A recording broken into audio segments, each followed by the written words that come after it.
Good afternoon, and it's my privilege to call the meeting to order. I thank my colleagues for joining us today. I also want to thank our witnesses for being here. Many of you farm, and we all know that it's an important time of the year for you to be on the farm as you prepare to plant your next crop.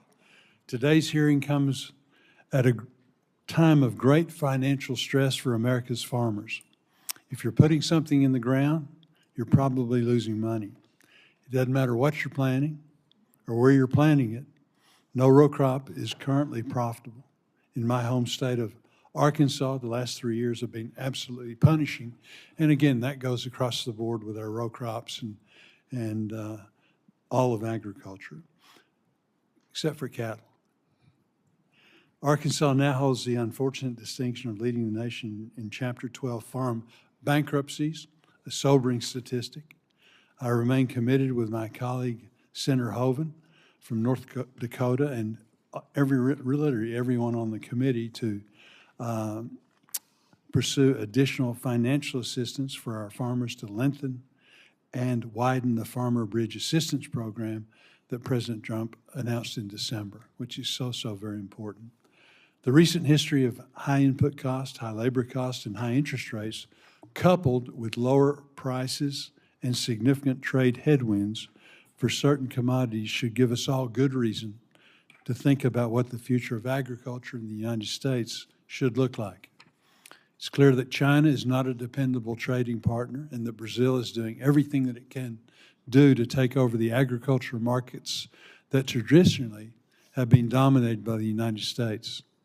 I commend the administration for pursuing new markets and holding our trading partners accountable. Agricultural trade must remain a high priority, one of the highest priorities for the United States. Expanding market access and developing new trading partners is crucial to the success of American producers and our rural communities. However, our recent experiences made me think about how we can build more robust domestic markets that will not subject our producers to the whims of foreign governments. This hearing is intended to begin that conversation. My hope for today is that we start exploring new domestic opportunities for our farmers. What are the impediments limiting domestic consumption? What incentives would be helpful? Are there legal, regulatory, or procedural obstacles at the federal, state, or local level that need to be addressed? Is the tax code structured in a way to make American-grown commodities more attractive? Do we have the necessary processing infrastructure? In the coming weeks and months, the committee will continue to explore this topic. I intend on discussing this topic with processors, manufacturers, and retailers as well. Domestic market development will remain a priority of this committee as long as I'm chairman. Again, I want to thank my colleagues and our witnesses for being here today, and now recognize my friend and colleague, Senator Klobuchar. Well, thank you so much, Mr. Chairman, and thank you for holding this important hearing this afternoon. Whether a farmer grows corn and soybeans or blueberries and apples, our farmers need domestic marketing opportunities to stimulate growth throughout our country. They need it now more than ever, as you pointed out, Mr. Chairman. Few ideas I'd toss out there. One is E15, making that permanent and year-round. There is bipartisan support for this, and I want to thank Senator Fisher and Duckworth and so many others who have worked on this issue. We need to get it done. Bipartisan Farm Bill seems to me a vehicle where we can get it done, but there may be others as well. We can also expand domestic opportunities by investing in local markets, by purchasing fresh produce and meat from small and mid-sized farmers. We can support local supply chains and families. I was frustrated to see the administration cancel the popular local food purchasing assistance program last year, and I hope that we can reinstate this investment. We can also invest in organic agriculture, expand support for rural businesses, and invest in research to develop new revenue streams for farmers. I've long supported bipartisan efforts to grow new domestic production of sustainable aviation fuel, bio-based products, and industrial hemp. There's a lot more we can do on hemp. That's a subject for another day, but this is a growing market that we should be looking at and not going backwards on. These opportunities provide farmers with innovative sources of revenue amidst a difficult farm economy. It's no secret that we are exploring these domestic marketing opportunities. We would be anyway, but the chaos caused by our tariff and trade policy is causing many, many issues. I appreciate my colleagues on both sides of the aisle who have joined me in pushing back on the tariffs. The impacts of the tariffs, record high input costs, and the need to invest in domestic markets are top of mind for Minnesota farmers. I recently held 2 roundtables, one in southern Minnesota, one in Breckenridge in western Minnesota, where I heard directly about the uncertainty facing our farmers and ranchers. And that is the hardest thing for so many of them. A tariff changes, it goes up, it goes down, they don't know what to plant, they don't know what to invest in. And then in the end, it gets harder and harder. So the best thing we can do in addition to having less of these tariffs and have them much more targeted using a chisel or a hammer instead of a sledgehammer would be good. And the second thing would be a bipartisan 5-year farm bill that meets the moment. Farmers need reliable access to credit, modernized conservation programs, and new uses for their products. These ideas could be included in a bipartisan farm bill. And at the same time, our farmers and ranchers are struggling. We also have families struggling. Paychecks are stretched because of rising grocery and healthcare costs and now gas costs, just as our anti-hunger programs face the steepest cuts in a generation. We must do something here. And I did not like the way these state shifts went on SNAP. I understand that our colleagues would engage in some cuts to SNAP this last summer, and I'm hoping we can get to a better place. I think it's really important for people to know that because of the way this was structured with the highest error rate states getting off scot-free, 10 of them, and the lowest error rate states, of course, not having to pay. There's a whole bunch of us in the middle, as in the entire Midwest, that are going to see enormous cost shifts to our states and in some states, counties.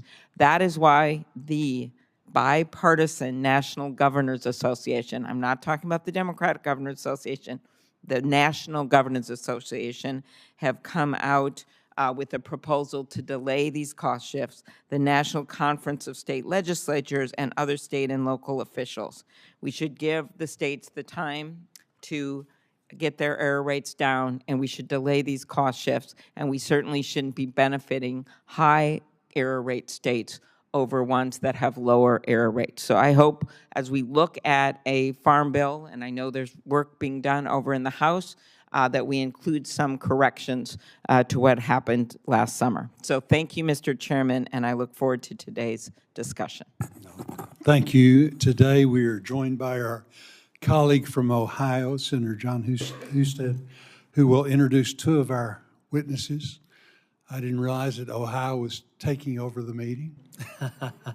We're well represented. Thank you, Thank Mr. you for being here, and I know you're like everybody else is incredibly busy, but thanks for taking the time to come over. Thank you, Mr. Chairman, and to you and the ranking member and the committee members, thanks for allowing me to introduce 2 Ohioans today. First, I would like to introduce Scott Metzger, the president of the American Soybean Association in Ohio. I would just like to say that we grow products that feed and fuel America, and so I'm proud to introduce Scott today to provide insight on how we can increase domestic consumption of these homegrown products. Mr. Metzger is a 6th-generation farmer from Williamsport, Ohio, where he grows soybeans, corn, and wheat. He is also a member of the Ohio Farm Bureau, Ohio Corn and Wheat Growers Association. Mr.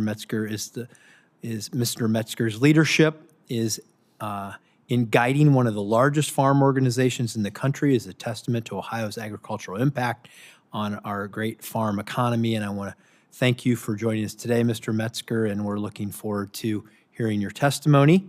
And then secondly, I want to introduce Mr. Jed Bower. Jed he raises corn and soybeans with his wife Emily and their children Ethan and Emma on the 5th generation farm in Washington Courthouse, Ohio. In addition to advancing corn growers' interests at the national level as the president of the National Corn Growers Association, Mr. Bower previously served as the president of the Ohio Corn and Wheat Growers Association and continues to serve as an active member of NCGA's farm-led leadership committees. Ohio's farmers drive economic growth and ensure our state remains a leader in agriculture, and Mr. Bower's leadership with the National Corn Growers Association underscores the role Ohio farmers play in shaping the agricultural landscape across our country. And I appreciate Mr. Bower coming to testify today. And to the committee members, I can tell you both of these gentlemen are highly respected in our state, and farmers across our state and across the country rely on them for their role in these organizations. And thank you for allowing them to appear before the committee today. No, thank you, John, and again, thank you for taking the time to come over. I'm pleased to introduce Mr. Zippy Duvall. Mr. Duvall is a third-generation farmer from Georgia, where he and his son raise beef cattle, broiler chickens, and grow hay. A true advocate for farmers and ranchers nationwide, Mr. Duvall has led the American Farm Bureau Federation as president since 2016. Mr. Duvall has a personal understanding of how several factors before this committee may impact the future of American agriculture, and I look forward to hearing his testimony. Welcome back to the committee, and you've been here several times, and we really do appreciate your leadership. Next, Senator Hoven is going to introduce Mr. Perdue. Thank you, Mr. Chairman, and thanks to both you and the ranking member for calling this hearing today. It's my pleasure to introduce Matt Perdue, who is the president of the Farmers Union in North Dakota. We have an incredibly strong Farmers Union organization in North Dakota, more than 70,000 members, and Matt is the youngest person to ever be elected president of that great group. And we know both Farmers Union and, of course, because Zippy's here, Farm Bureau, both are just powerhouse organizations for our farmers and ranchers, and so important, particularly at these times where our guys are facing a hard go of it. Your advocacy is just incredibly important. Matt, in addition to leading North Dakota Farmers Union, is a farmer himself and a lifelong farmer, grew up on the farm and now is farming with his family. They farm in northwest North Dakota, where I'm from northwest North Dakota, so we love that part of our country and our state. On his farm, they raise durum, wheat, canola, lentils, soybeans, and he reflects what we need to get more of is younger farmers into farming. And so that's why it's so important that you and the ranking member are having this hearing today, because it is about markets. Our guys want markets here at home, around the world, and anything and everything we can do to help them is critically important. And again, that's why it's so important that our commodity groups, certainly led by Farmers Union, Farm Bureau, are so important because we have this network, this incredible network of family businesses, family farms and ranches. And if we take it for granted, we take it for granted at our peril. And we need to be with them. And I know that's what this hearing today is all about. So thank you. Next, Senator Klobuchar is going to introduce our next witness, Ms. Burns. Thank you very much. I don't know if Mrs. Burns is the youngest person ever to head up her organization, but I do thank her for coming today. She is the Chief Executive Officer of the International Fresh Produce Association. She serves the entire fresh produce and floral supply chain, including farmers, consumers, processors, and retailers. She has over 30 years of industry experience, including her time as the Produce Marketing Association, at the Produce Marketing Association, and serving as a leader in the grocery retail sector. Thank you for being here, Kathy, and thank you for your work in support of specialty crops, which has been a growing part of our ag profile in our country, and really appreciate it. Thanks. So I don't know if she's the youngest, but she's one of the most effective in twisting our arms. I would now like to introduce Mr. Nathan Reed, a great Arkansan hailing from Marianna, Arkansas, located in the heart of the Mississippi Delta region. Nathan and his wife, Kristen, and their 4 wonderful children grow cotton, rice, corn, and soybeans. Nathan currently serves as the chairman of the National Cotton Council. Back in Arkansas, he serves as the executive officer with the Arkansas Ag Council and serves on the Arkansas Plant Board. I look forward to hearing his testimony as he represents farm families across the cotton industry. Welcome back to the committee, Nathan.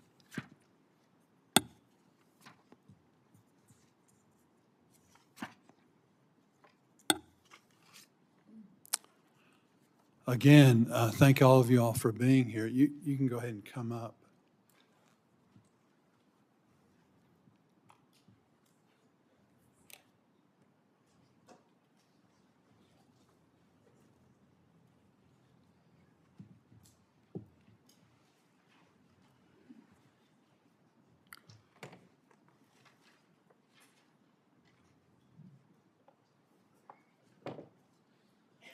Okay, so we're ready to roll. Mr. Duvall, you are recognized for your opening statement.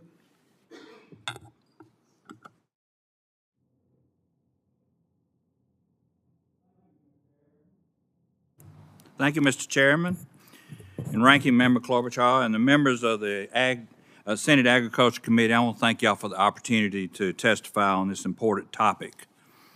My name is Zippy Duvall, and I am a third-generation farmer from Georgia. My family and I raise beef cattle, poultry, and hay. And I'm honored to serve as president of American Farm Bureau Federation, representing more than 5 million member families who grow every crop produced in the United States. Our members are the economic backbone of rural America, but they continue to face historical headwinds in farm economy. When adjusted for inflation, USDA projects that farm income this year will be down nearly $50 billion below the levels of just a few years ago.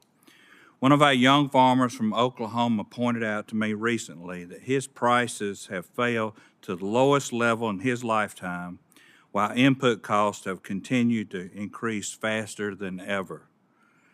The conflict in Iran is expected to make cost of fuel and fertilizer soar even farther.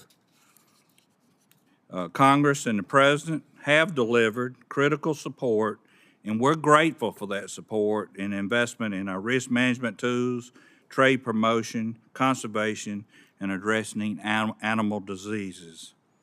Bridge payments provide a lifeline to farmers to help farmers make it to this planting season.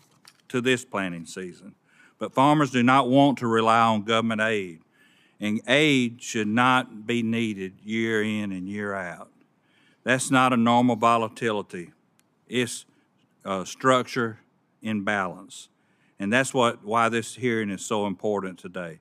We must strengthen domestic demand for American agricultural products, and we must support increased production of critical ag supplies and restore domestic processing.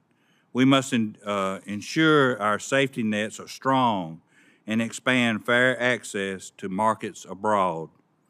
More than 20% of the total agricultural products are exported in a typical year. When that export engine slows, farm-level prices drop quickly. Export markets must be strengthened through fair and enforceable trade agreements. Global competitors have expanded their acreage. They've improved their yields, and they're investing heavily in their ports and rail system. That competitiveness is not going to go away. We must be competitive in the export market, but we also need to expand our domestic demand and processing capacities to truly be resilient. there are many ways to drive domestic demand. Biofuels represents a clear example. Ethanol production now accounts for about 40% of the total U.S. corn usage. Renewable diesel and biodiesel markets continue to transform oilseed demand. This shift has driven expansion in soybean crushing capacity, creating jobs and strengthening our local communities. Sustainable aviation fuel represents another opportunity. Another aspect of domestic demand is federal purchasing. Federal agencies purchase almost $7 billion of U.S.-grown food and agricultural products last year. Buy America policies are both patriotic and powerful, but oversight and enforcement can be strengthened. For example, the National School Lunch Program provides nearly 5 billion meals annually, and they are supposed to be domestically sourced, but the rules allow for a significant share of foreign products. Enabling schools and food banks to be sourced directly from U.S. farmers is another demand booster, especially in fruit and vegetable growers. Incentives can also help. The Buy America Cotton Act of 2026 is a good example of legislation that builds demand through a tax credit for businesses using American-grown cotton. A key pillar of strong farm economy is an adequate farm workforce. The current labor shortage is unacceptable and unnecessary. We need modernized ag labor programs and improved guest worker programs. Otherwise, farm production and food processing will continue to move outside our borders. American agriculture remains one of the most innovative and productive sectors in the world. We must ensure that markets, infrastructure, and policy evolves alongside that productivity. I look forward to working with this committee to ensure that America's farmers and ranchers can continue to supply food, fiber, and fuel to families across our great country and beyond. Thank you for the opportunity to testify before you today. Thank you. Mr. Perdue. Chairman Boozman, Ranking Member Klobuchar, and members of the committee. Thank you for the opportunity to testify today. My name is Matt Perdue. I farm with my family near Ray, North Dakota, where we raise durum, spring wheat, canola, lentils, and soybeans. And I'm honored to serve as president of North Dakota Farmers Union and on the board of directors of National Farmers Union. Family farmers are facing significant economic headwinds. Our input costs are high, commodity prices are low, and our markets are extremely volatile. Farmers and ranchers are also shouldering record high debt loads, higher than the 1980s, further deepening the crisis for many. In the last year, trade disputes and now the war in Iran have compounded these economic challenges. Geopolitical tensions have created pressure on both sides of the farm income equation, driving up input costs and depressing commodity prices. Farmers Union has been critical of the administration's trade strategy, but we must also confront the reality that U.S. agriculture is facing increased competition in international markets. Strong domestic markets are critical to the long-term profitability of family farms and ranches. And we can grow those domestic opportunities by bolstering renewable fuels markets, expanding local and regional supply chains, and strengthening competition in ag input markets and the markets that we sell into. Renewable fuels play a vital role in farm income and rural economies. A strong domestic biofuels industry provides consistent homegrown demand for agricultural commodities, offering greater price stability. And that stability is badly needed right now. We appreciate the work of Senators Fisher and Klobuchar and many others on this committee to secure permanent year-round E15. As you well know, farmers are frustrated by the repeated delays in advancing permanent year-round E15 through the legislative process. We need that demand boost, and we need it now. It's time to get it done. We are also encouraged by the administration's proposed increase in biomass-based diesel volumes under the Renewable Fuel Standard. We strongly support those increased volumes and will continue to urge EPA to finalize its proposal and provide certainty for farmers and renewable fuels producers. And long-term, we look forward to working with this committee to grow biofuels markets further. We strongly support efforts to advance higher blends of ethanol, including E30. We support 45Z, the Clean Fuels Production Credit, and its timely implementation. And we're excited to help grow demand through sustainable aviation fuel. While expanding renewable fuels markets will boost commodity prices, we can also create more opportunities beyond traditional commodity channels. Local and regional supply chains help farmers and ranchers expand and build markets and strengthen profit margins. Programs like the Local Food Purchase Assistance and Local Food for Schools programs supported that development. While we were disappointed that USDA terminated funding for those programs last year, we appreciate the inclusion of both in the House Farm Bill. As this committee takes up the Farm Bill, we encourage you to authorize LFPA and LFS and to build upon the House proposal by providing both programs mandatory funding. We also strongly support efforts to bolster local and regional livestock processing.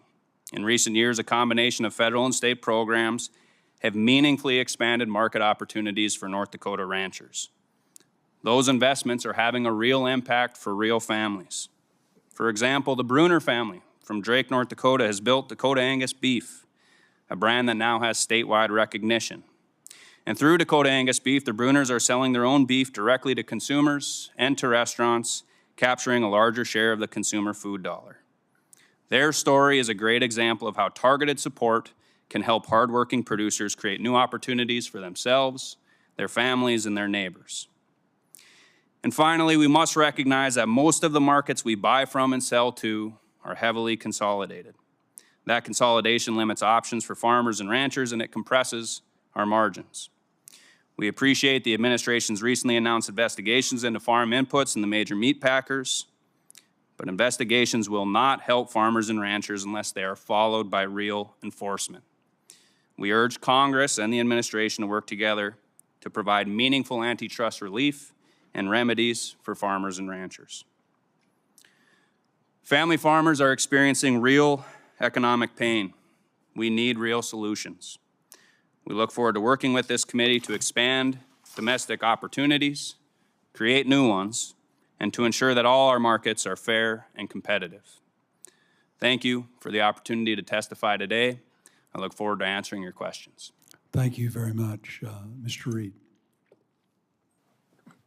Good afternoon. I am Nathan Reed from Marianna, Arkansas. I farm with my wife, Kristen, and our 4 children in the Mississippi River Delta, where we raise cotton, rice, corn, and soybeans. We are grateful for the work of this committee over the last year to mitigate the economic conditions facing cotton producers. Congress, the USDA, and the White House have stepped up to the plate by providing additional support to production agriculture. However, the financial situation of U.S. cotton growers continues to deteriorate, with market prices still well below the cost of production.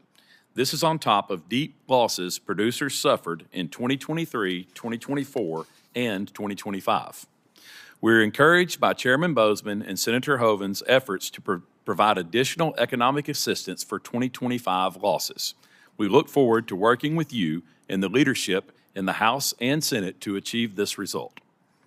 Unfortunately for domestic producers, Brazil has surpassed the U.S. as the leading global exporter of cotton and is projected to produce almost 19 million bales, up from 6 million bales a decade ago, and far surpassing current U.S. production of 14 million bales.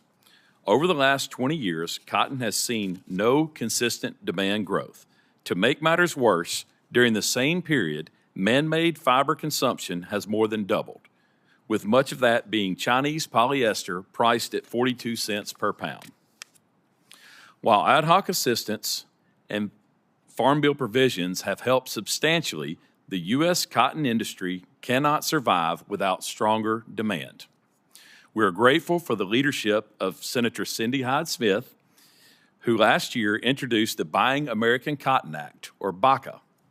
In January, a House companion bill was introduced by Representatives Greg Murphy and Terry Sewell. BACA has strong bipartisan support that extends far beyond the Cotton Belt. as evidenced by House co-sponsors from New York, New Jersey, Ohio, and Maine. In addition, BACA has very broad industry support, as highlighted in a letter signed by 80 entities, including cotton organizations, textile mills, brands, and retailers from all over the country. Under BACA, products containing U.S. cotton sold in this country would qualify for a transferable tax credit that scales with the level of U.S. cotton content or domestic cotton processing. Higher credit values apply to qualifying items produced entirely in the United States or in countries with which we have a free trade agreement. U.S. consumers represent the world's largest retail market for textile and apparel products, purchasing the equivalent of 40 million bales of fiber. Yet, we estimate that only 10% of that total, or 4 million bales, is U.S. cotton. The other 90% of American consumer purchases are supporting international cotton and synthetic fiber producers. BACA will correct this imbalance by increasing demand for U.S. cotton, thus positioning U.S. cotton to compete more effectively. Ultimately, BACA will enhance cotton prices for American producers, reducing cost and reliance on Farm Bill support programs. It will encourage additional cotton production and increase domestic economic activity. We estimate that each dollar at the farm gate generates $20 throughout the broader economy. This legislation is critical not only for cotton producers, but also the rural communities that depend on healthy and profitable family farming operations. In closing, I commend this committee for conducting this hearing on building domestic demand for our agricultural products. Most importantly, we urge Congress to pass the Buying American Cotton Act this year. Thank you for the opportunity to testify, and I'm pleased to respond to any questions. Thank you, Mr. Bower. Thank you. Chairman Boozman, Ranking Member Klobuchar, members of the Senate Committee on Agriculture, Nutrition, and Forestry. Thank you for your invitation to testify today. Again, my name is Jed Bower. I'm a fifth-generation farmer from Washington Courthouse, Ohio. I grow corn and soybeans with my wife, Emily, and my children, Ethan and Emma. I currently serve as the president for National Corn Growers Association. Founded in 1957, NCGA represents more than 36,000 dues-paying corn growers in 48 states. An interest of more than 500,000 farmers who contribute through their corn checkoff programs in their states. It is an honor to testify before the committee today. In this hearing on domestic demand expansion could not come at a more critical time for our industry. 2026 is America's 250th year, and in those 250 years, corn has been foundational to the American success story. Unfortunately, the legacy that generations of corn growers have built is in jeopardy. Today, corn farmers are facing many challenges, and the ability of the next generation to take over the farm is in question for too many families right now, including my own. With the next 250 years in mind, NCGA is doubling down on a demand agenda to diversify near and long-term market opportunities for corn and corn products. While my written testimony covers a broader range of topics that are important to growers, profitability, such as trade and risk management, because today's hearing is focused on domestic demand, I will concentrate on two key domestic demand priorities: expanding markets for ethanol and scaling the utilization of bio-based products. Since its inception, the ethanol industry has strengthened rural economies, created jobs, and driven farmer profitability. Today, over a third of each year's crop is turned into fuel. We believe there is room for growth in on-road, marine, and aviation fuels. First, year-round access to E15 is critical. Farmers have waited far too long for this simple, deregulatory bill to be passed. Aside from the economic boost it would provide to farmers, year-round E15 would lead to significant savings for American consumers, strengthen U.S. energy dominance at a time when geopolitics are complicating markets and supply chains. And I want to thank Chairman Boozman and Ranking Member Klobuchar for their public support of year-round E15. Second, the renewable fuel standard remains the cornerstone of biofuels policy. Strong, predictable, renewable volume obligations are essential. They give farmers, ethanol producers, and fuel retailers the confidence to invest and grow. We appreciate the EPA's current approach and look forward to seeing the finalized 2026-2027 RVOs as soon as possible. Beyond maintaining current markets, we must look toward the future and new opportunities for biofuels to help decarbonize the transportation sector. One of the most promising is sustainable aviation fuel. Corn-based ethanol can play a major role as a feedstock for producing SAF. The 45Z tax credit, which Congress wisely extended in the One Big Beautiful Bill Act, is poised to help stimulate the expansion in the rising industry. Corn growers are also actively exploring ethanol in marine fuel. This has potential to be a 4 billion gallon market within the next 5 years. This market symbolizes an unprecedented opportunity for American corn farmers. Bio-based products represent an important growing economic opportunity for farmers. When corn and ethanol are used as feedstocks, they also present a more environmentally sustainable alternative for ingredients in many products that Americans use in their everyday lives, such as fibers and polymers. Capturing just 10% of the global plastics market with bio-based alternatives could generate a demand for an additional 15 billion bushels of corn. NCGA is working with industry partners to develop legislation to establish a federal tax incentive that would encourage the conversion of U.S.-grown agricultural feedstocks into renewable chemicals and materials.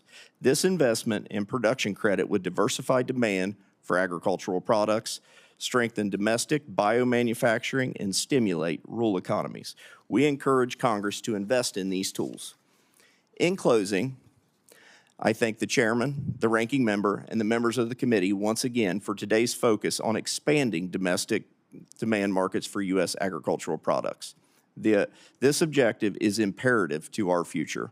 I implore all members of Congress to work with us to advance real solutions like the ones that are discussed here today. Please fight with us to secure the next 250 years of farming. Thank you very much. Ms. Barnes. Chairman Boozman, Ranking Member Klobuchar, thank you for the introduction, and members of the committee. Thank you for the opportunity to testify on behalf of the International Fresh Produce Association. I'm proud to represent the thousands of U.S. fruit and vegetable producers who feed American families, strengthen rural communities, support more than 2 million jobs, and contribute more than $335 billion to the national economy. IFPA is guided by a simple yet powerful goal: to grow a healthier world by increasing Americans' access to and consumption of fresh fruits and vegetables grown here in the United States. The science is clear. Eating more fruits and vegetables is one of the most effective ways to improve health, prevent chronic disease, and reduce healthcare costs. This is reflected in the dietary guidelines for Americans and aligns with the priorities of the Make America Healthy Again movement. Yet 90% of Americans still fall short of recommended intake levels. Increasing consumption is not just a nutrition issue, it is an economic issue and an economic opportunity. When we strengthen produce consumption, we strengthen domestic markets for American farmers. To meet this opportunity, we need systemic solutions to make it easier for everyone to choose fruits and vegetables. Everything from strengthening federal nutrition programs to ensuring the industry has access to federal investment to enhance our competitiveness, our resiliency, and efficiency. The good news is that Congress has powerful tools at its disposal, particularly through federal nutrition programs. We need Congress to continue to fully fund the WIC fruit and vegetable benefit and expand online redemption, strengthen produce incentives in SNAP, ensure school meals include a wide variety of fresh produce, expand the fresh fruit and vegetable program to reach more elementary schools, and modernize USDA in procurement so it reflects nutritional value, not just the lowest cost, and includes more U.S.-grown produce options.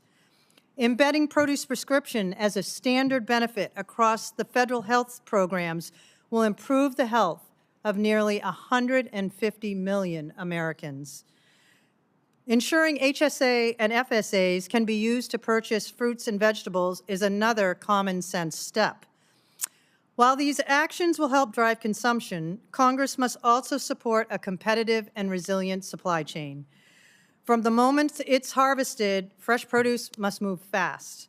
And growers today face rising input costs, labor shortages, regulatory pressure, and increasing natural disasters.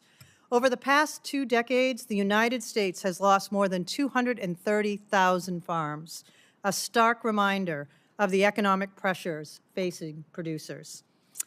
Policies that support farm profitability and encourage new investment in specialty crops are essential.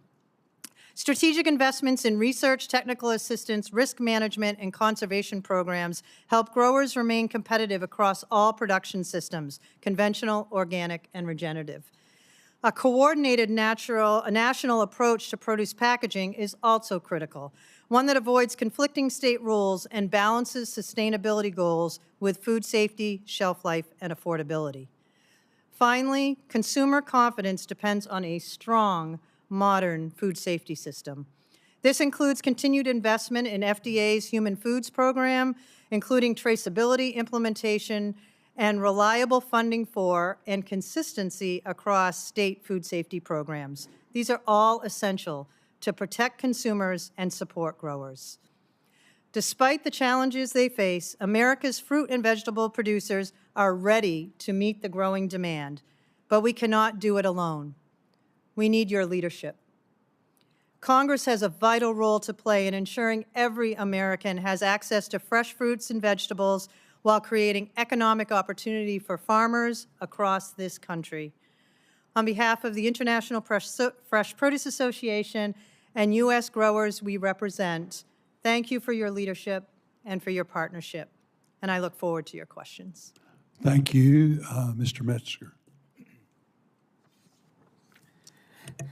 Thank you, Chairman Boozman and Ranking Member Klobuchar and members of the Senate Agriculture Committee. It is an honor to join you here today to testify on behalf of the American Soybean Association regarding domestic market expansion opportunity for U.S. Ag.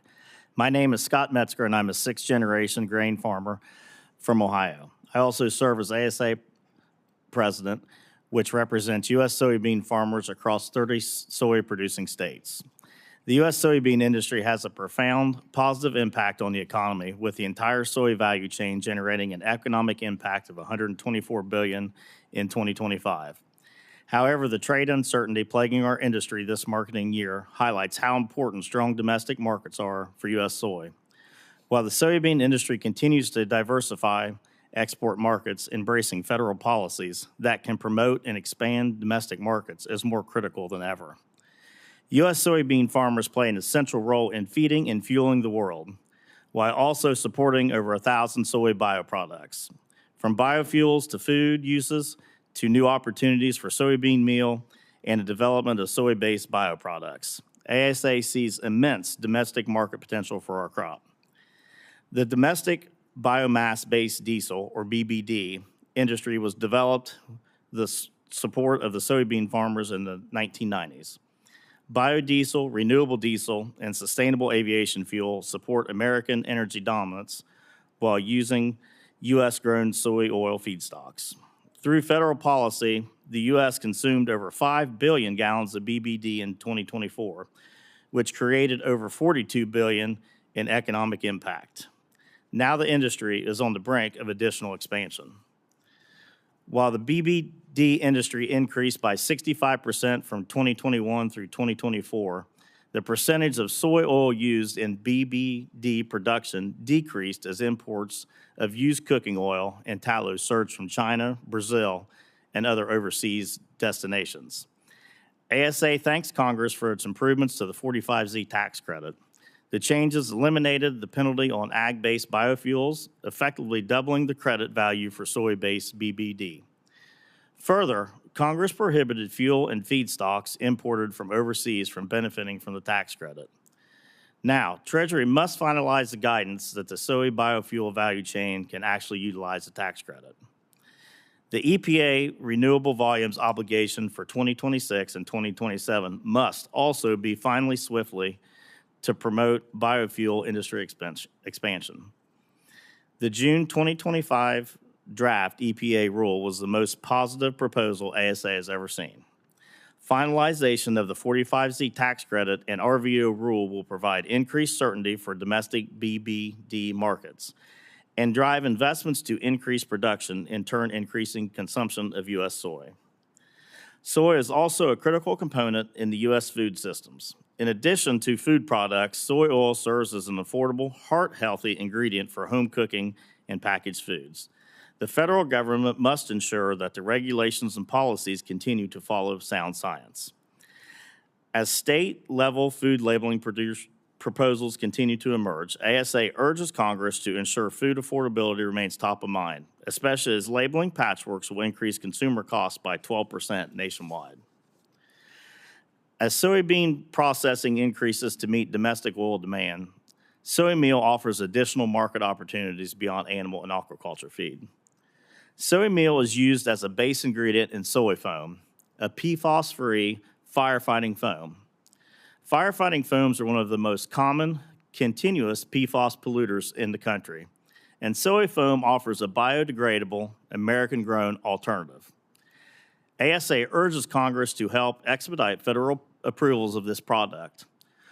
Widespread use of soy foam will ensure firefighters, like my son Dalton, will no longer have to worry about regular PFAS exposure while on the job.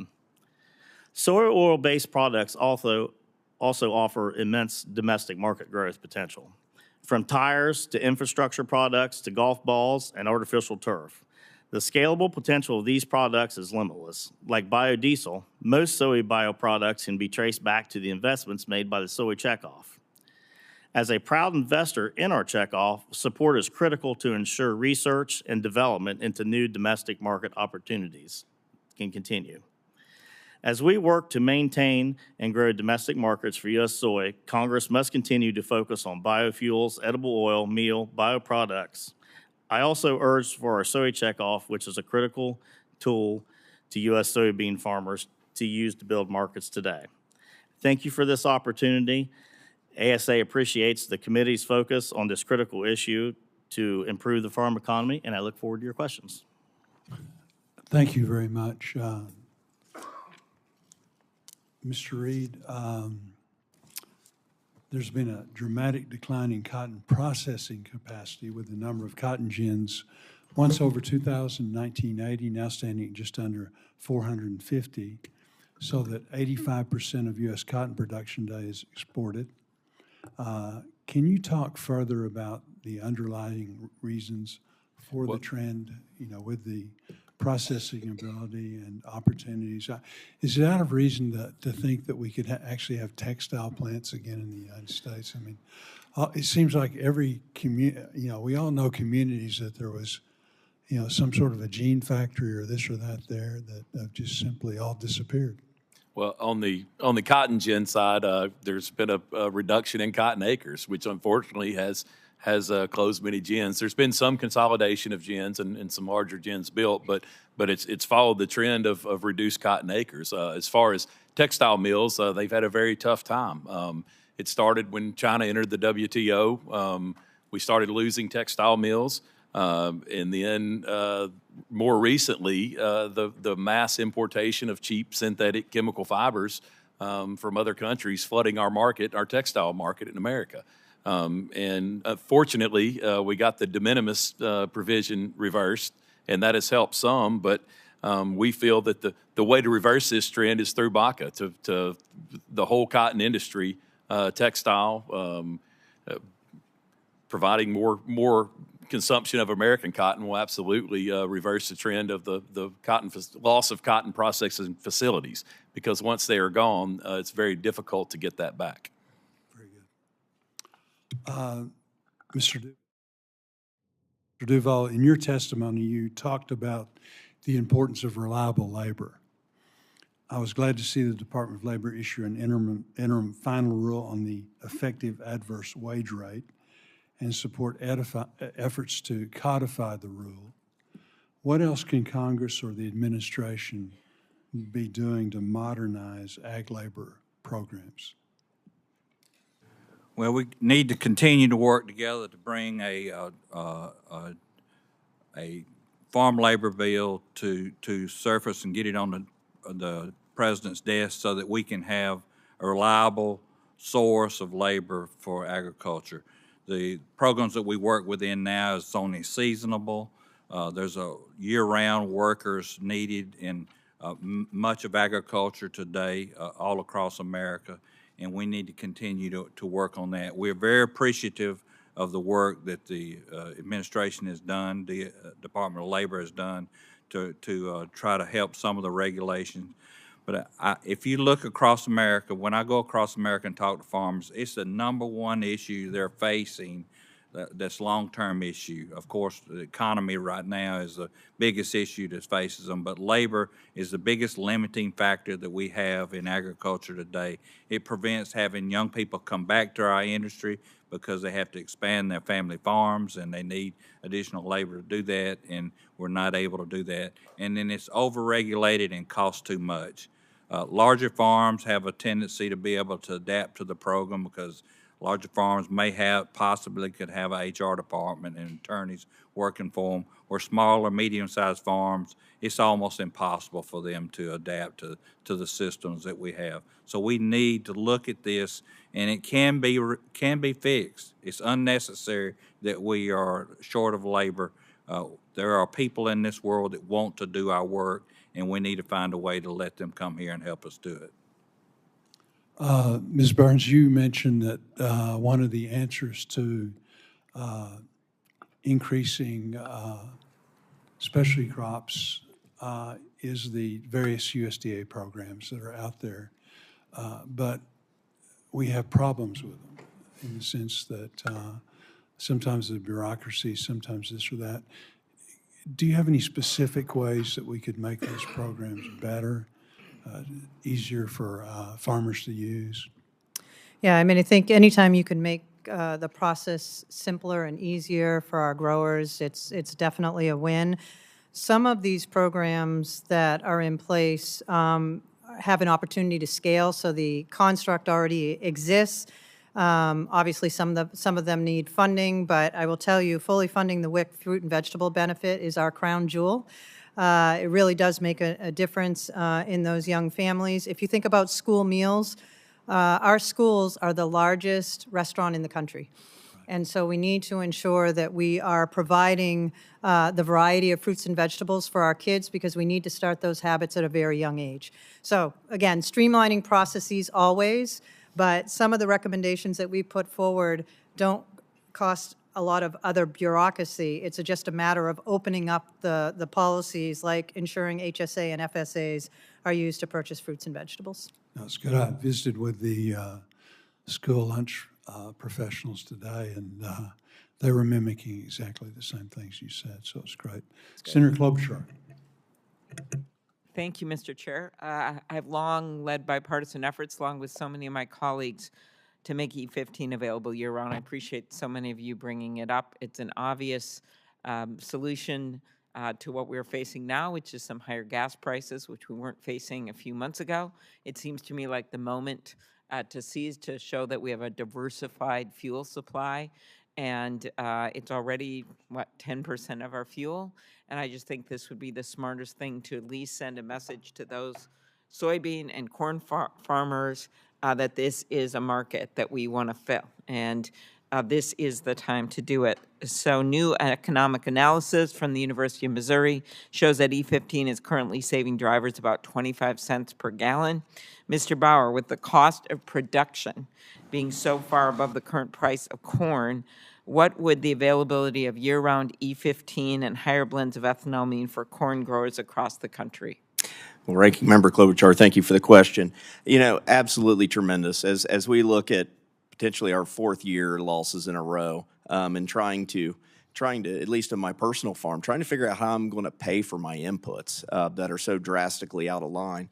You know, as we look at what E15 could potentially do for growers, for every 1% we increase that blend wall. So as we go from 10 to 11 to 12 and on up, for every 1%, that's 490 million bushels of grind. You know, so for farmers, it varies depending on the market, but we're looking at maybe 35 cents a bushel. Some numbers are lower than that, but any relief right now is tremendous for growers. I think of it as fuel we need right now. And so if we put you in such perilous position, if the government policies do that, with tariffs and the like, that you're not able to keep producing, then we're going to be really screwed because those aren't your words, because with the way gas prices are going right now, I think it's a real problem. This is a great moment to do that. Mr. Metzger, how does a strong renewable fuel standard provide stability for soybean markets? So be quick in the answer because I have a few more. Thank you, Ranking Member Klobuchar. Biofuel production is one of our largest domestic products markets for U.S. soy, with significant growth potential through higher annual blending targets and safeguards against the flood of imported feedstocks. A strong RFS will help the American soybean farmer. You know, we're in this kind of same role here as corn. With it, we're, you know, looking to have more access, become more economically viable with our products. Thanks. Ms. Burns, of the $12 billion in economic assistance announced by USDA, as you know, only certain specialty crops will be available for $1 billion in assistance. Do you believe that the economic assistance is adequate, and are you in favor of advancing a farm bill? Absolutely not adequate. We need at least $5 billion. In fact, GT said last week that we need $10 billion. We'll take $5 billion, $10 billion. We are a third of the crop sales, yet we are not getting a third of the economic assistance. So yes. Thank you. Mr. Perdue, how can Farm Bill conservation programs and the conservation programs created using CCC funding help create new markets? Senator Klobuchar, I appreciate the question. You know, I think the reality is that consumers are often willing to reward farmers for adopting certain practices, producing a commodity in a specific way. And Farm Bill conservation programs are, you know, a key opportunity, a key support that we can provide producers to transition that production system, whether it's an incremental transition or a wholesale transition. We get caught up on words a lot: sustainable, regenerative, climate smart, carbon neutral. Doesn't really matter to me. It matters that a consumer puts value in it. And Farm Bill conservation programs help us meet that. Very good. I was just at our National Pheasants Forever convention in Minnesota, and there was, of course, a lot of interest in this for reasons outside of even farmers. Last, Mr. Duvall, could you talk about investments? We've talked about year-round E15 and aviation fuel, which we have all these opportunities to move into, and conservation and fruits and vegetables. But could you talk about how investments in ag research directly benefit farmers on the ground, especially right now when you've seen the ability of technology to help us to get to that next level? So number one, that's why it's so important for us to get a new farm bill, modernized farm bill passed. All the research that goes into agriculture helps us stay on the cutting edge. We see other countries where their agricultural communities are growing and they're adapting to the things that we've adapted to many years ago. And that research keeps us on the cutting edge and gives the consumer out there what they really want. So it is vitally important for us to have additional monies for research. It helps us do the things that the people of this country want us to do, from conserving our natural resources to creating new products and new crop protection tools that we can use in the future. Thank you.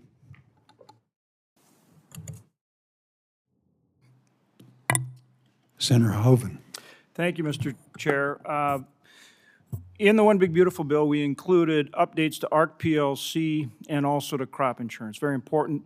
and our chairman led that effort, and big-time effort that is going to help our farmers and ranchers, but it really kicks in October, because at the end of the marketing year. So we're still working to get our guys from where we are now to October range. Senator Boozman and I have introduced a bill that would provide additional disaster assistance, about $15 billion. If possible, we'd also like to include E15 in there year-round as well. Starting with you, Mr. Duvall, what's your thoughts? Well, first off, I want to thank you and the chairman and the whole committee of what they're doing to push that forward. We do need that additional money. The monies that's come across now has got our farmers to planting season, but there's not enough there to bridge us over until those new Title I programs come into effect. So it is vitally important that we not only get a new farm bill, modernized farm bill, and finish it out, but it's also vitally important that we have more bridge payments and a real focus on specialty crops too. So we have to have that to get our farmers and ranchers through. Mr. Perdue, same question. Senator Hoeven, appreciate your work on this issue, and absolutely it's going to be critical in the months ahead that we provide additional financial support. There's not enough money out there in farm country right now. That's a challenge. And one of the things, in North Dakota, we tend to have higher basis or a wider basis than we other parts of the country. That's something that wasn't reflected in the Farmer Bridge Assistance, and essentially that means that we get underpaid compared to the losses that our neighbors in other states experienced, and I think that's an important issue as we move forward. Ms. Burns, specialty crops are an important part of the legislation we put forward. What's your feeling? Same question. Yeah, I appreciate, Senator, you calling this out. As Zippy mentioned, this is a very, very important topic for our growers. It needs to be addressed through the Farm Bill as well. And we need, as you know, specialty crops don't really have a crop insurance program that's affordable or effective. So the Specialty Crop Farm Bill Alliance put together a recommendation to do just that. And we're proposing significant reforms to the current programs. We have high-value products that have a high impact on Americans' health. We need this. Right, and we very much want to thank Secretary Rollins for the Farm Bridge Assistance. That's really been important and much appreciated. But also, we need to finish that bridge assistance, which is what we're trying to do here to get to the provisions that we did include in ARC PLC and crop insurance. The other question, and again, the focus here is how we increase domestic markets. Both the chairman and I and others have talked on a continuous basis to USTR. We've got to, not only have international agreements to export, but we've got to get the sales, the actual hard sales, as fast as we can. And I know they're very much focused on that. I guess the issue today is what more we can do domestically. In our state, we've made a huge push on value-added ag. I guess I'll come back to you, Mr. Perdue. Are there some other things you think we can and should do in that realm?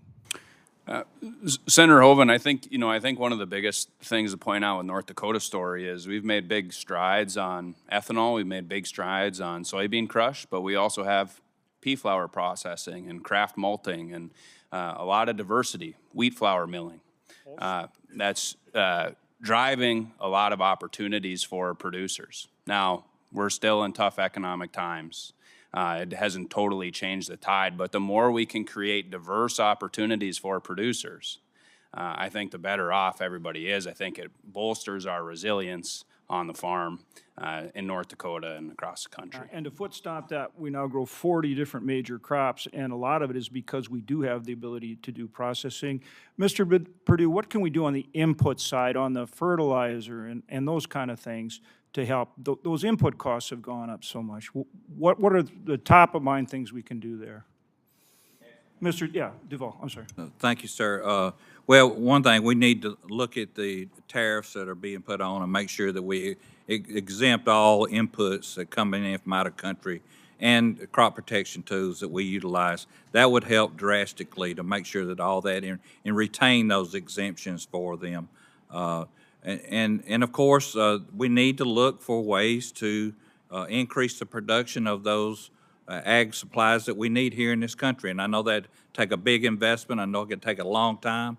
But if you look at our dependence on the rest of the world for these inputs, It really is important for us to do that because we surely don't want to be taken to our knees when it comes to our food supply. It is a national security issue, and we have to do that. I'm really glad you ended there, because I think working both with USDA and Department of Energy, we can do more there to, use the energy we produce to provide our inputs, and that's a double win, security on energy and security on food. So I really think that's important. Thank you. Thank you, Mr. Chair.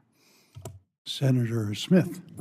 Well, thank you, Mr. Chair and Ranking Member. I really appreciate this hearing and hearing the testimony of all of you. And as we think about what it's going to take to boost domestic demand for American-grown food and fuel and fiber, I want to just first say thank you all so much for your strong support for biofuels, year-round E15, and the opportunities around sustainable aviation fuel and marine fuels. And it's really exciting to think about what we can do with bio-based products. I know there are Minnesota companies that are working on this, and there's a huge opportunity there.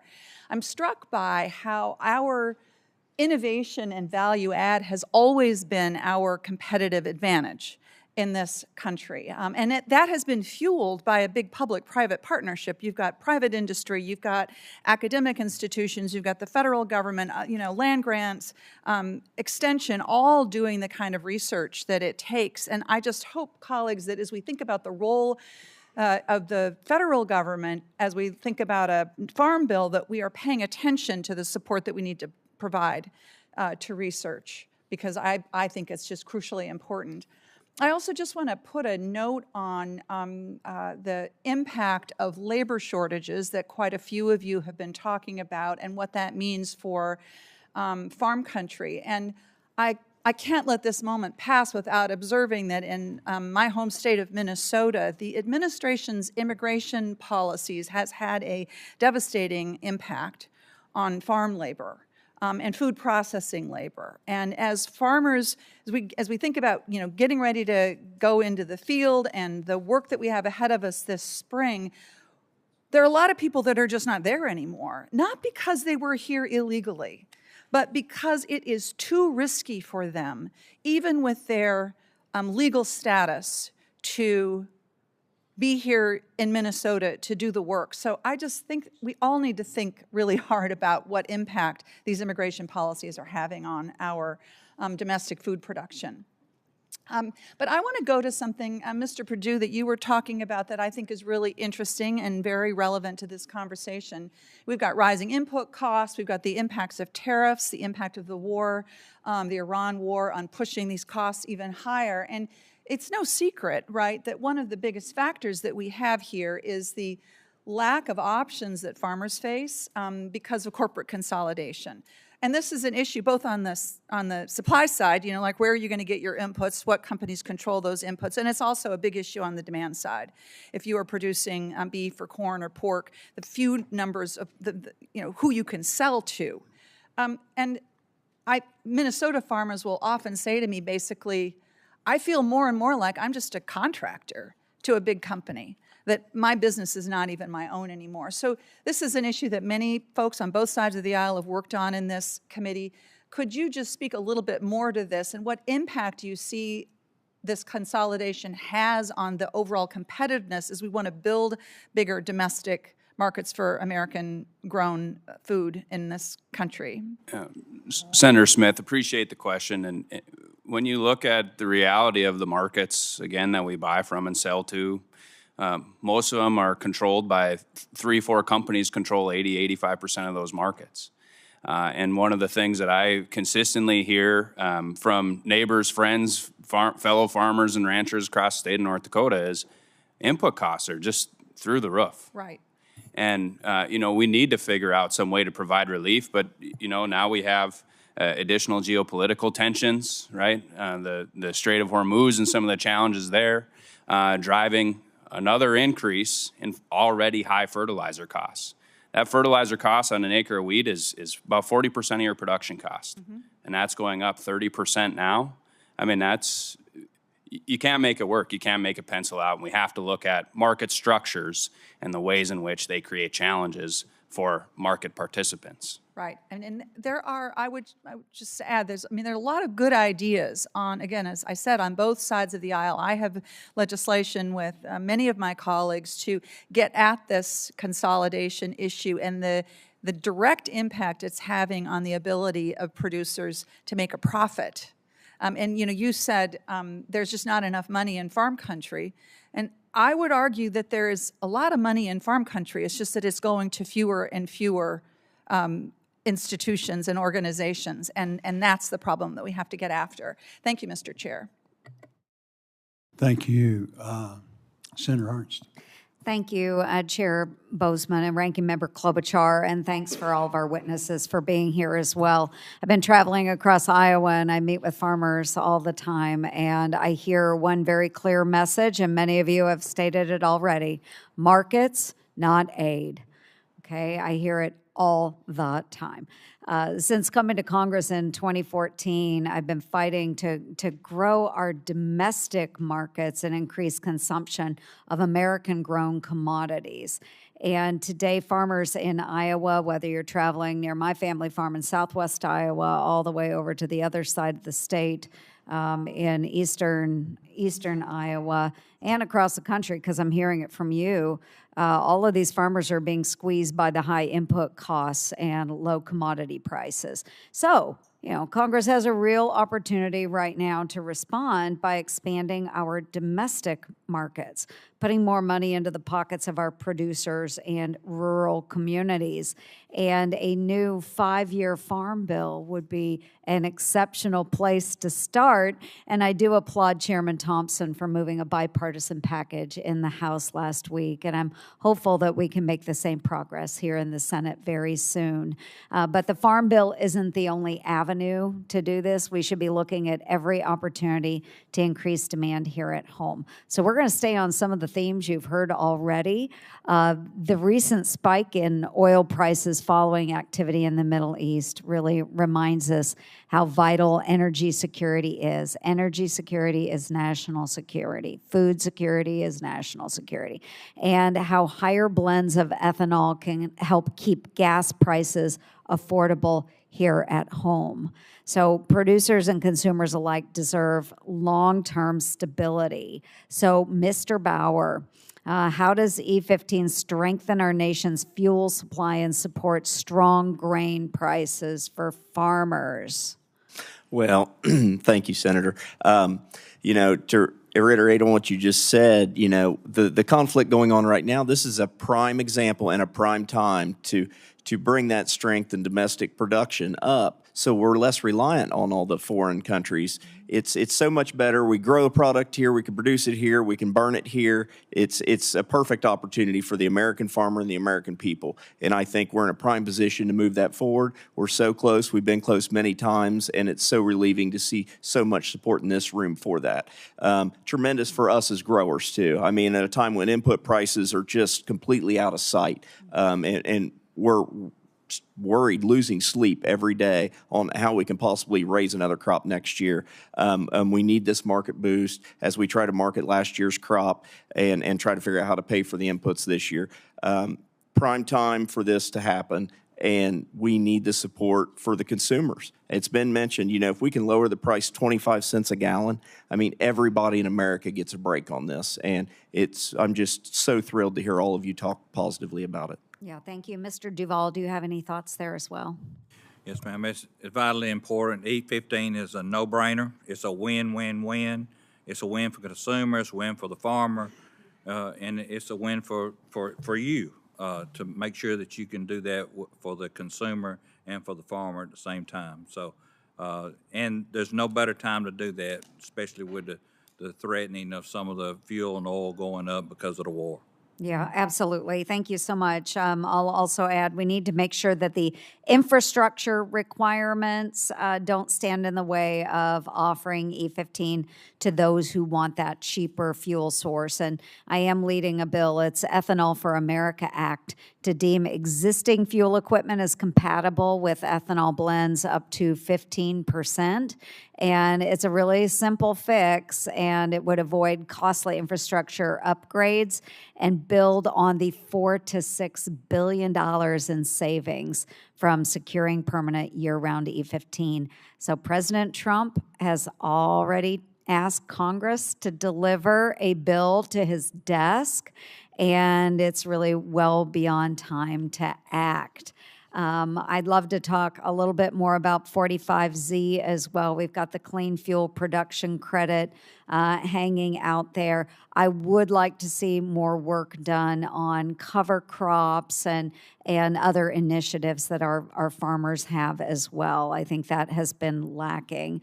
So I will be sending a letter soon reiterating this point. But Treasury and the Department of Energy and the Department of Ag, they really have to work together to ensure that the final rule that they put together truly does put our farmers first. So thank you all for being here. And with that, Mr. Chair, I yield back. Thank you. Senator Slotkin.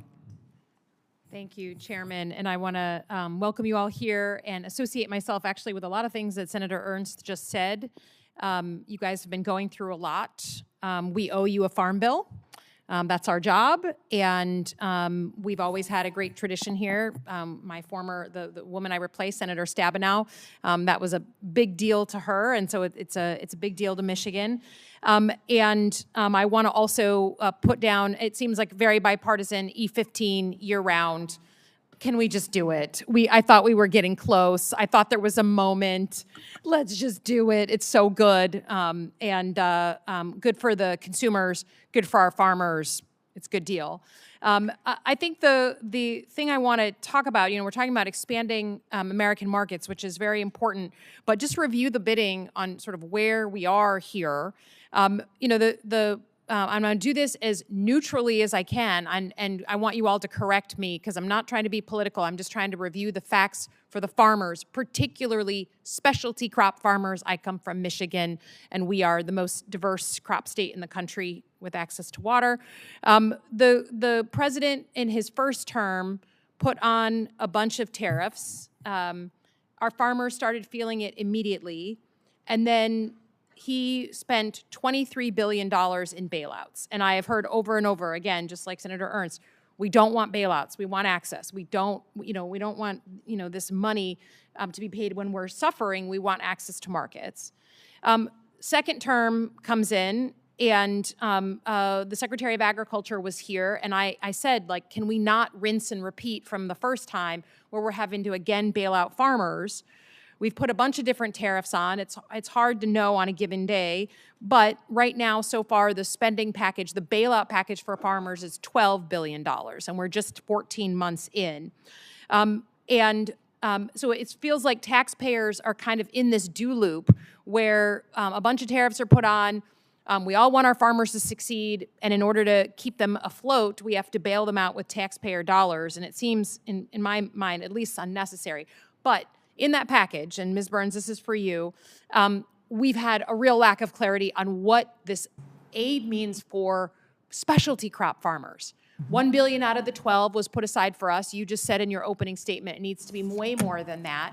But we don't even know how they're going to be calculating that aid, how to get at that aid, when it's going to come out. Can you hum a few bars on what this is doing to our specialty crop farmers? Because I'm hearing it constantly. Yeah, it's not doing enough. And if I think about that $1 billion, we also have to share with others. So it's not just for specialty crops. So as I mentioned earlier, our expectation is that we get no less than $5 billion. We'd love to have $10 billion. But at the end of the day, we also need and want open markets. I think the critical thing is that it's the mechanism and the construct of how that money gets distributed. That's where we need a process and some real support. It shouldn't be on acreage, and it shouldn't be on product-by-product commodity. It should be on crop sales, revenues, receipts, however you want to say it. And that's critical. Our growers are hurting just as much as my colleagues here, and we don't have the mechanism and construct to get that money out to our growers. And that could be the biggest help that could happen right now for our growers. Thank you for that. You're welcome. Mr. Duvall, I wanted to get your sense. We were talking, the senator was talking about Iran and sort of right before farmers are starting to think about planting, more shocks to the price of fuel, more shocks, importantly, to the price of fertilizer. I don't think the average American understands the role of like the Strait of Hormuz, way in the Persian Gulf, to their farmer that lives down the corner. Can you walk through the official Farm Bureau position on this? You guys have been writing letters. Can you walk us through where you are on this? Yes, ma'am, and I thank you for the question, and it isn't timely to talk about what we need to be doing. We need for our government to use the Navy to make sure that those ships can freely come through and work with our partner countries that make sure that they come through there. Also, the financial and insurance direction, when the Strait was shut down, the insurance company, Lord London's, Yes. cut off insurance. refused They to parked the insure. boats, so we're not going to, so we need to use every opportunity that we have in our country to make sure that we solve that problem. Once we get it here, we need to make sure that we waiver the Jones Act. The president has often done that in difficult times like this. And we also need to make sure that ports and rail and everything that's going to bring it from the port here in America and get it to the farmer real quickly, tear down any barriers that might be in that area. And I think last but not least, but the countervailing duties that are charged needs to go off so it'd make it easier to get them here and make it more affordable for our farmers. Yeah. It is a serious time. My phone is ringing off the hook since last week when the Strait was shut down, and we need to do it. We need to do it now. Thank you. Appreciate that. Yield back. Senator Tuberville. Thank you, Mr. Chairman. Thanks for being here today. My state of Alabama, we're leaking oil bad. We had lost 150,000 farms and 25,000 farmers nationwide just a few years ago. Y'all know that. Mr. Duvall, I'm going to give all of you the answer to this. One wish to correct this god-awful mess. What do we do? I don't know that there's just one wish that can solve this problem, but we need open markets. We need a labor force, and we need to tear down regulation to take down those barriers that gets in the way of us actually being able to make a living on the farm. Thank you. Scott?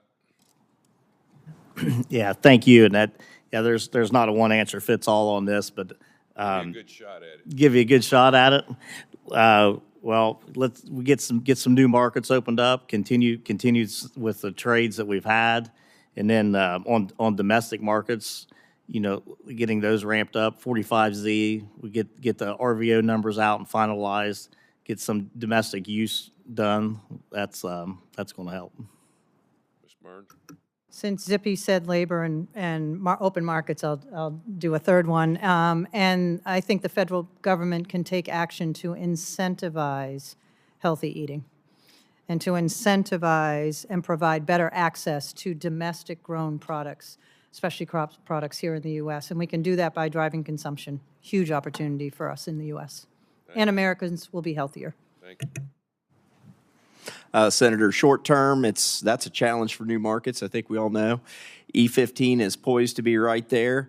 But another one I need to bring up is we need continued support for the renewal of USMCA. I think that is critical to row crop farmers.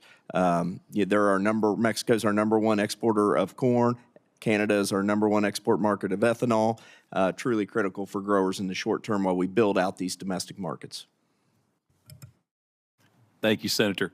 Speaking for the cotton market, or for the cotton production, as a cotton farmer, we need to be able to leverage the power of the American consumer through the Buy American Cotton Act and get that passed. So, thank you. Senator, I'd say that the single biggest impact would be growing our renewable fuels markets. That's going to improve prices for corn and for soybeans. It's going to improve prices for wheat. We also need to make sure that we have strong and competitive, fair markets for farmers to buy inputs from and sell their commodities to. Mr. Reed, thank you very much. Mr. Reed just talking about the Buy American Cotton Act, which I'm sponsoring with my cohort, Cindy Hyde-Smith here. I hear that this would totally revamp the cotton market, because if we don't do something, we're going to lose it all. In Alabama, we're losing $400 an acre before we even plant it. I mean, it's ridiculous. Why would we get in the cotton business? We have to do something. Could you explain what this act would do? Well, the American cotton farmer, we can produce the highest quality, most environmentally friendly, best cotton in the world. We can't produce it cheaper. And unfortunately, between other countries without as much regulatory environment and synthetics, we have been able to unable to compete on a world market. Our domestic textile industry has been decimated, not only as a cotton farmer, but our whole industry, domestic textile industry, the farm or the gins and cottonseed crushing facilities. There's so much that goes into cotton production just beyond the cotton farmer. A lot of these small rural communities depend on all that. So when you lose the cotton industry, you don't just lose the farmers, you lose the whole industry in America.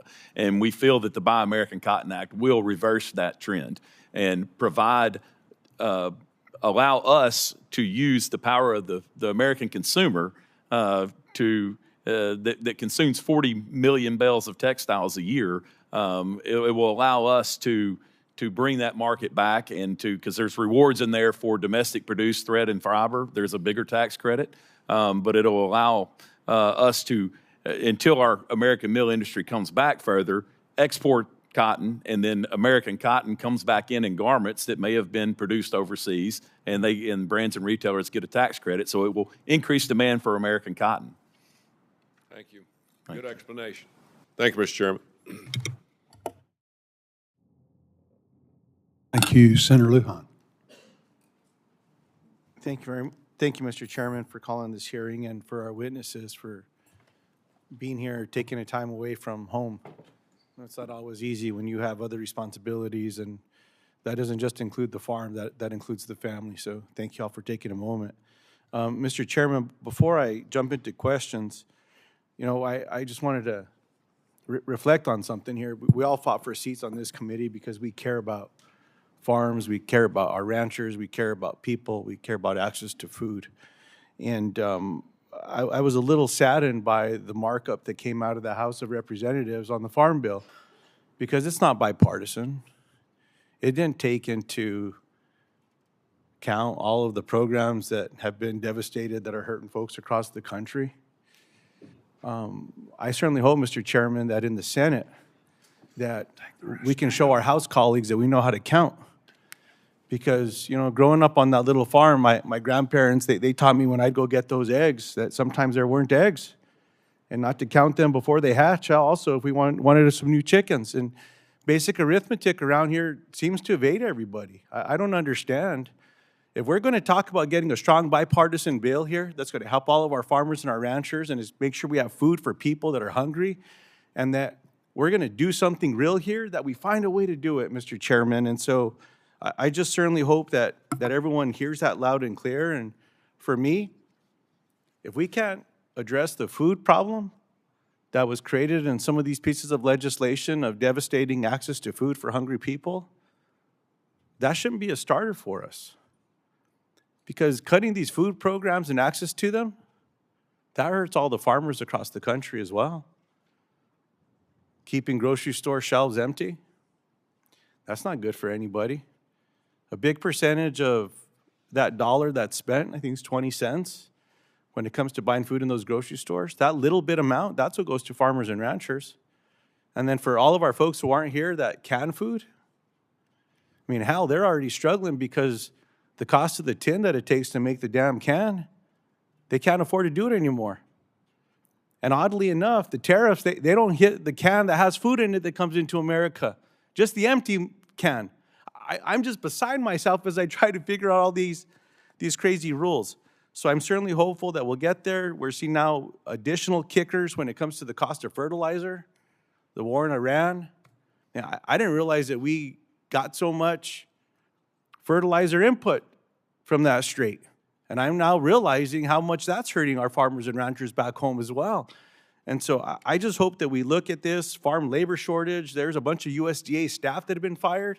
A bunch of farmers and ranchers back in New Mexico tell me that it's great to get a farm bill, but if there's nobody at USDA to implement all these programs that we create and fund, they don't get any help. So I certainly hope that when we talk about these programs that we have the USDA professional staff in place at the local level, at the federal level, to make sure that these programs actually get to families back home. Now, in my remaining time, Mr. Perdue, I'd like to begin by discussing the challenges facing specialty crop producers as well, and I hope we get a lot more attention in these spaces. We've gathered here today to talk about increasing domestic consumption of U.S.-grown agricultural products, and in March of 2025, USDA announced that the cancellation of 2 local food procurement programs that did just that, created a pipeline from local farmers to schools to food banks.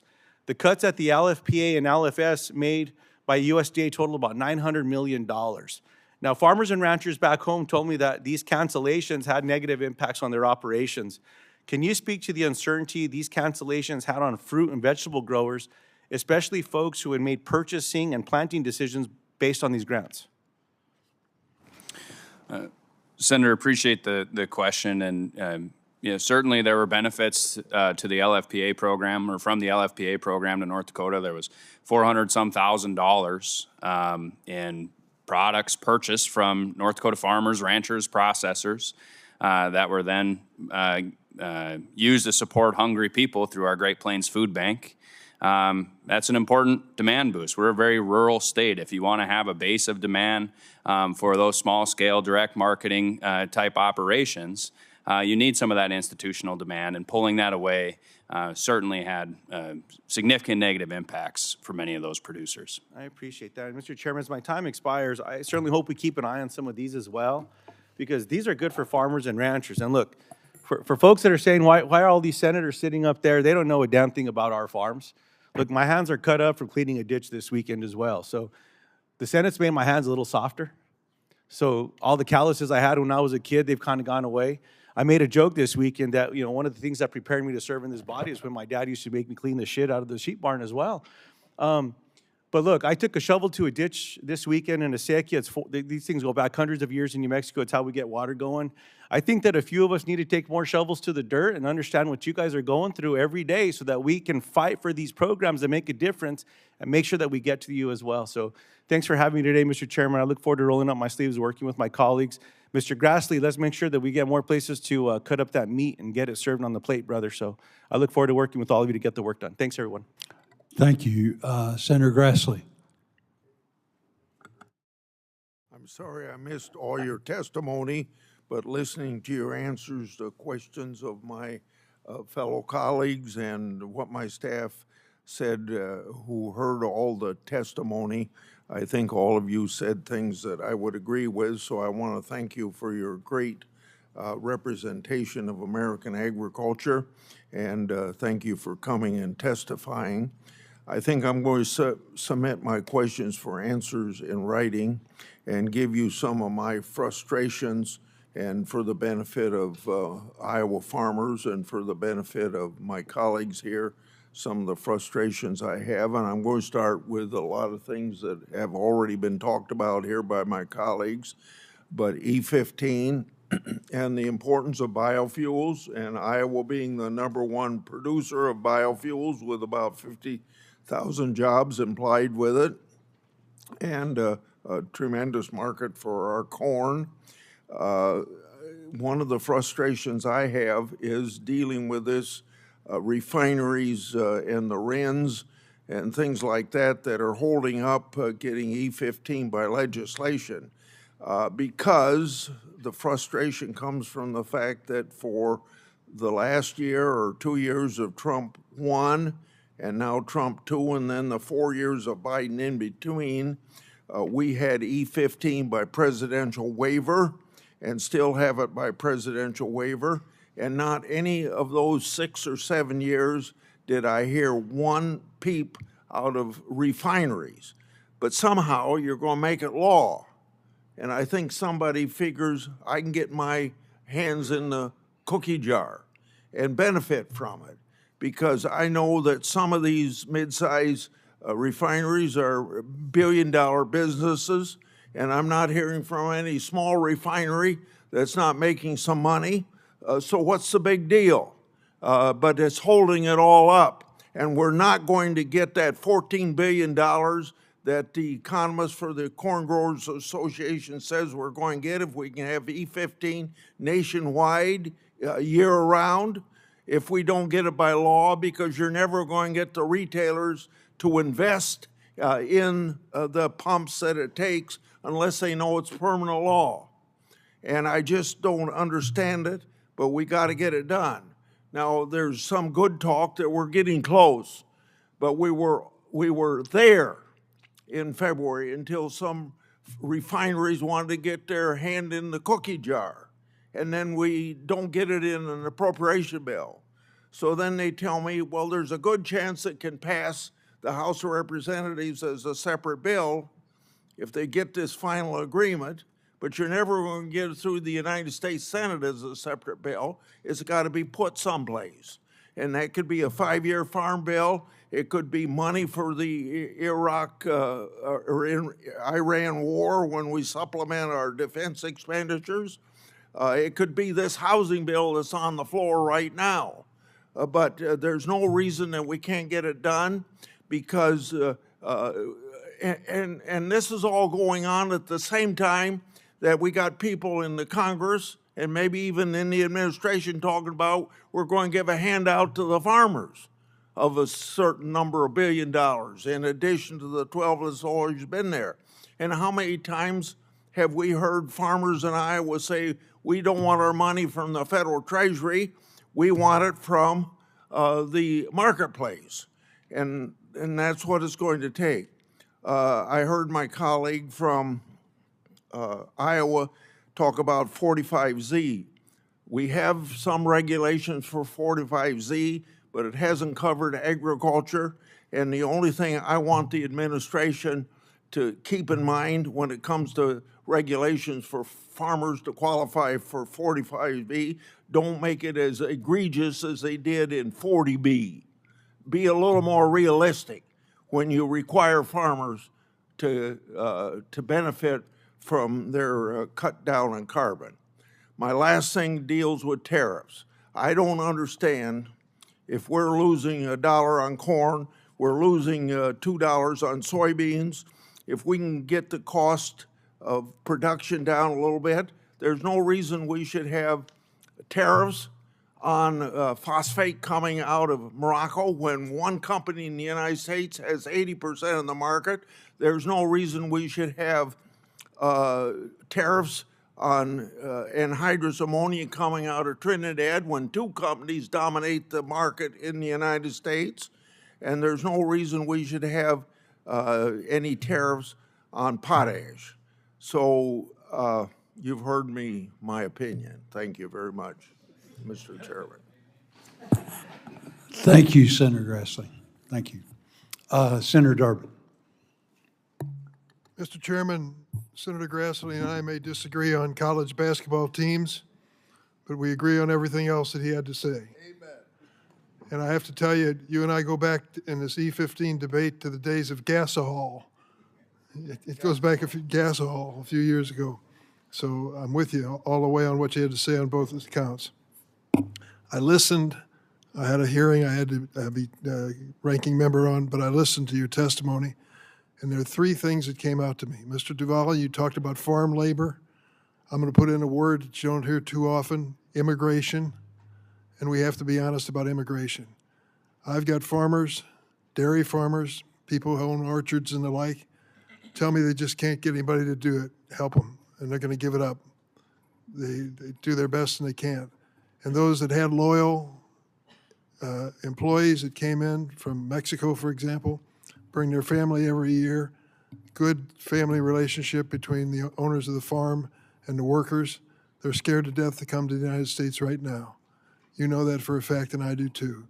It applies not just to farming, but it applies to processing as well. And that's the reality. We got to get serious about immigration. When we did a bipartisan immigration bill, comprehensive bill, with John McCain, I was on that group of 8 senators. We had a farm program that was damn good. If we had it today, we'd be much better off. The second issue that I want to raise, and it applies to virtually everybody, is tariffs.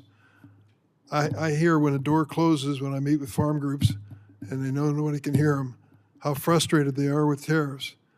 Farmers have long memories. They can remember when Richard Nixon messed it up with Japan and put Brazil on the map for soybeans.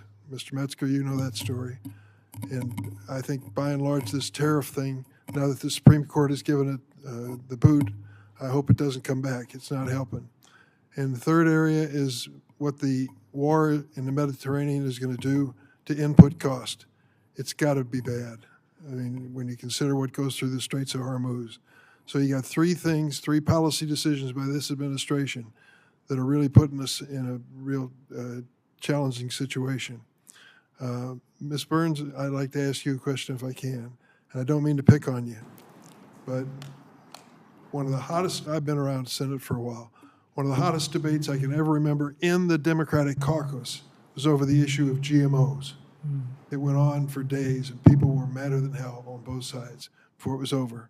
We got a new debate coming up, and you know from Secretary Kennedy and others what it is. It's about processed food and what it means. Is it dangerous? Is it nutritious? What is it?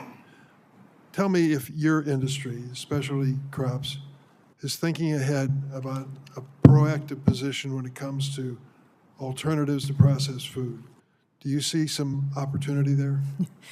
Yeah, you're not picking on me. You're giving me an opportunity to address the question. So we have such an opportunity here in the U.S. to increase domestic production by increasing domestic consumption. As I said earlier, only 1 in 10 Americans are eating the right amount of fruits and vegetables. That means 90% of Americans are not eating the right amount of fruits and vegetables. Just an increase of 10% would be $33.5 billion. If we got the American population to eat the amount of fruits and vegetables that we're eating in protein, 50%, based on the dietary guidelines, it would be an extra $134 billion. Do you see this whole debate about processed foods as an opportunity then? I see an opportunity to drive incentives to purchase our products. So if you think about SNAP, you know, there are programs within SNAP that drive incentives for Americans to buy more fruits and vegetables in the SNAP program. So health is having a moment. You said it yourself, right? Health is having a moment right now. As a specialty crop industry, we must take advantage of that. I go into a high school in Chicago, brand new school, beautiful school. As we're leaving, I say, let's walk through the cafeteria. The principal says, we're in a hurry. I want to see what you're serving for lunch. I'll tell you what they were serving for lunch. Corn dogs, pizza, tater tots. How about that for a meal? I think we can do a lot better. And I think we need to be proactive in that area. So I'm so happy to hear that you're not taking a defensive position on this, but a proactive position. And I invite the others at the table to see it as the same way. There's going to be a national debate about nutrition. Let's do our darndest to make sure it's balanced. Thank you, Mr. Chairman. Senator Hyde-Smith, who's been waiting patiently.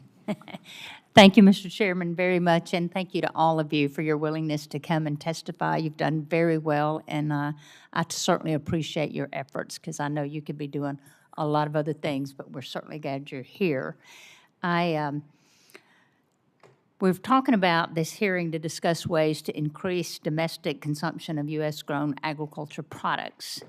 And the Buying American Cotton Act, which I introduced last year, would achieve exactly that. And I ask for unanimous consent, Mr. Chairman, to enter into the record a letter sent today to the Senate from industry stakeholders, textile mills, major brands and retailers, and farm bureaus from across the country, many represented on this committee. Companies like Target, American Trench, Gap, Dignity Apparel all support this initiative. Without objection. Thank you. Congress must deliver on two things to save American agriculture before it's too late, before we have to rely on foreign adversaries such as China to feed and clothe us. And it is imperative that we, one, provide an additional round of short-term support to supplement the Farmers Bridge Assistance Program until the achievements of the One Big Beautiful Bill Act become available, which is going to be later in October. Two, invest in a long-term demand-building initiatives, such as the Buying American Cotton Act, which will reduce our reliance on ad hoc assistance and farm bill safety net programs in the future. This will help keep American farmers and ranchers in operation while saving taxpayer dollars down the road. Not long ago, a colleague from a state that doesn't grow cotton asked me, why should we support the cotton industry? It's too small for us to care about, and we don't grow it in my state. Last year, the U.S. grew more than 95 million acres of corn, 83 million acres of soybeans, but less than 10 million acres of cotton. Synthetic fibers are on the rise anyway. Well, here's why we should care about the U.S. cotton industry and passing this Buying American Cotton Act. While cotton planted acreage is small compared to other major row crops, its economic output and associate jobs dwarfs other major row crops on a per acre basis. Just do the math. The supply chain is far more intricate than other major row crops. That means jobs, money, more jobs and more money. U.S. producers now have to export, as it's been mentioned before, more than 85% of the cotton they grow, and we can use it right here. Just think about it. Most products Americans use today are made of synthetic fibers or foreign-grown cotton from Brazil and China. In Mississippi, we grow a lot of corn, soybeans, rice, wheat, sorghum, peanuts, and cotton. Some see year-round E15 as a long-term fix for ag. Some point to the clean fuel tax credit. The list goes on. But if we pick winners and losers among commodities, we've already lost. We in Washington need to adopt a comprehensive strategy for domestic consumptions that lifts all of American agricultural products. That is how all growers benefit, and it is the only fix worth having. Today, I am here to emphasize that complex problems are rarely solved with one simple solution, and that Buying American Cotton Act should be part of the overall solutions that we are seeking. This question is for Chairman Reed and President Duvall. How would the Buying American Cotton Act support producers and the entire cotton supply chain, and what will happen if Congress fails to strengthen the domestic cotton market?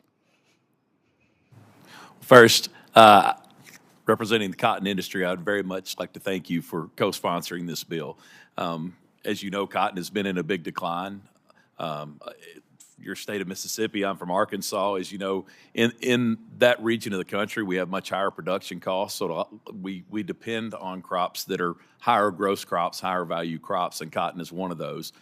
In addition to that, we have the whole infrastructure that surrounds it, as we discussed. But we're in a dire situation in cotton due to cheap domestic or cheap polyester and cheap foreign cotton. This is a way for us to leverage the American consumer to help support our industry. And there will be some cost offsets because the price of cotton goes up, PLC payments go down to farmers. So it's a win-win across the board and also supports the industry, the whole industry, all the way through the supply chain. Thank you, Senator. Wore my cotton tie today. I don't grow cotton, but I know how hard they're struggling out there for that. Your bill will incentivize companies to use American-grown cotton, which is a good thing for our cotton farmers. They need a market here in our country. When NAFTA was passed and all our textile mills left and went overseas, that's where our cotton had to go to, and now we need that production to come back to this country so that we can give them. But the key thing is not only will it help farmers, it's going to help rural communities. We've lost 1,700 cotton gins since 1980. 1,700. That infrastructure will never be replaced again. Never be replaced again. And all the jobs that went with it and all the communities that depended on that infrastructure just went away. And we've seen it all over the southeast and southern part of our country. So that bill will be a tremendous help, not only to farmers, cotton farmers, but it'll be a big help for our rural communities in those areas of our country. Yeah, because we want corn growers to grow corn, but we want cotton growers to grow cotton. And I think, Mr. Bower, you mentioned that in a podcast this past week. I had a question on that, but I'm out of time. But thank you again for your willingness. Thank you, Senator Warnock. Thank you, Brother Chair. Look, I'm all for helping our farmers sell their crops across the country, and coming from the state of Georgia, I certainly support any efforts to strengthen and bolster the hands of our cotton growers. But we're talking about increasing American markets today, in part because international markets have been decimated by the president's tariffs. We need our growers to be able to sell here in the United States, certainly, but we also need them to be able to sell globally. And the president's taxes, which is what it is, taxes have increased the cost of everything farmers need, like fertilizer, fuel, and equipment, and it's eroding the very slim margins that they already had left. It's a tough business. I spend a lot of time with our farmers all across the state, and I admire people who are just really committed to that work. Farmers, for me, are an answer to a basic prayer that we Christians pray all the time: give us this day our daily bread. And the margins are thin. There's so much that you can't control. The president's taxes have made a tough business even tougher. Mr. Duvall, it's good to see you again, always good to see you, and thank you again for your leadership, first over the Georgia Farm Bureaus and now the American Farm Bureau. Now that we're approaching a year into the tariffs, what's the latest that you're hearing from farmers about the effects on their business since last April? Well, it's been very difficult for our farmers because it has raised the cost of inputs. Some have been exempted, not all, but the loss of markets, we lost some markets in the first trade war that we never recouped. Now, we're very appreciative of the work the administration has done in opening up some of that market, but we haven't gotten back to the place that we were in the first trade war. So we've had promises of frameworks of trade treaties all over the world. I understand 8 of them have been closed, so we're very appreciative of that. But until we see ships leaving the dock with our products in it going to a destination, our farmers are not going to find any relief. And when it comes to fruits and vegetables, you know, and you want to talk about USMCA, and we're coming up on a review of it, it's so important for us to renew that, but it's so important for us to have something like a rapid response technique to be able to deal with the flooding or dumping of products from other countries. You know, our fruits and vegetable guys are devastated because when they go into production, these other countries will dump product in there and just destroy the market, and it takes it below the cost of production for our specialty crops. The other thing is we need to emphasize the importance of our federal government when they purchase foods, that they purchase American-grown food. And we have to protect those markets so that we give farmers certainty that they can stay in business, produce fruits and vegetables. You realize that our school system, 94% of the fruits that's served in our school system come from out of country, 94%. 53% of the vegetables. Why? Because we don't have the producers producing it because there's no certainty there. They don't have any risk management tools. And there's no protection from dumping from other countries. And those things need to be solved before we can get the certainty out there and bring young people and farmers back into the business of producing specialty crops. Well, absolutely, and you know, as the ranking member on trade for the Finance Committee, I'll be taking a close look at USMCA. On the other hand, you know, I think it would help if we could get a farm bill, a bipartisan farm bill passed through this Congress.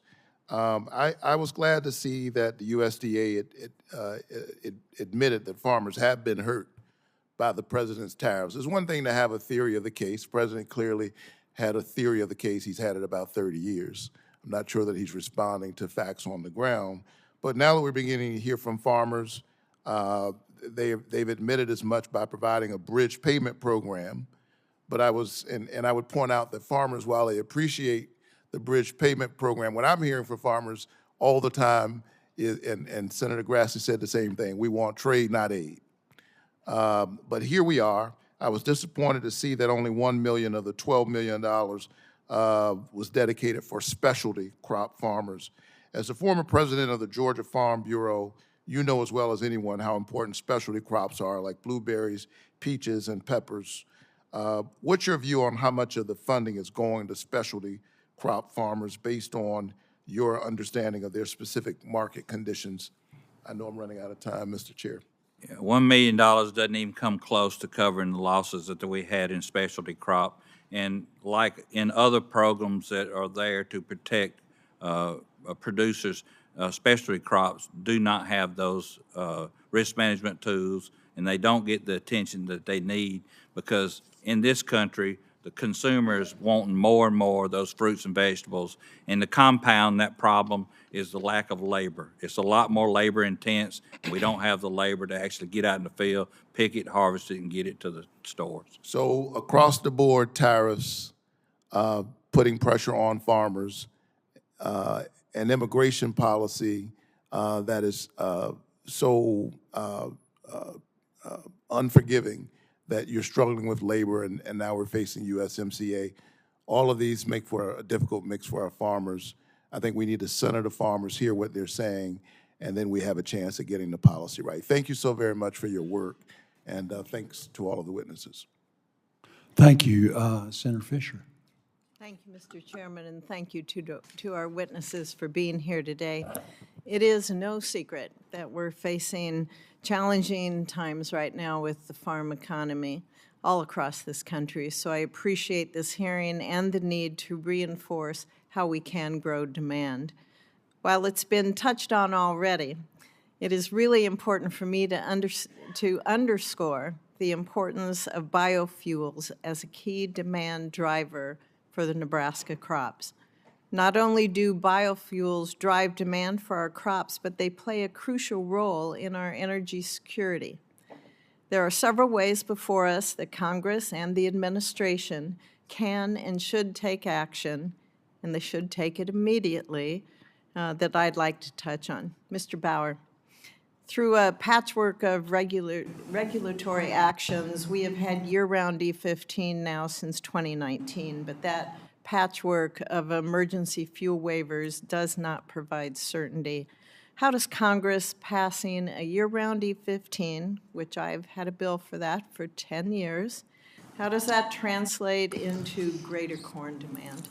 Well, Senator, thank you for being such a champion on this issue. Your leadership has given us all hope. So as I've mentioned before, you know, this is just truly at a point that was pivotal for the American corn farmers.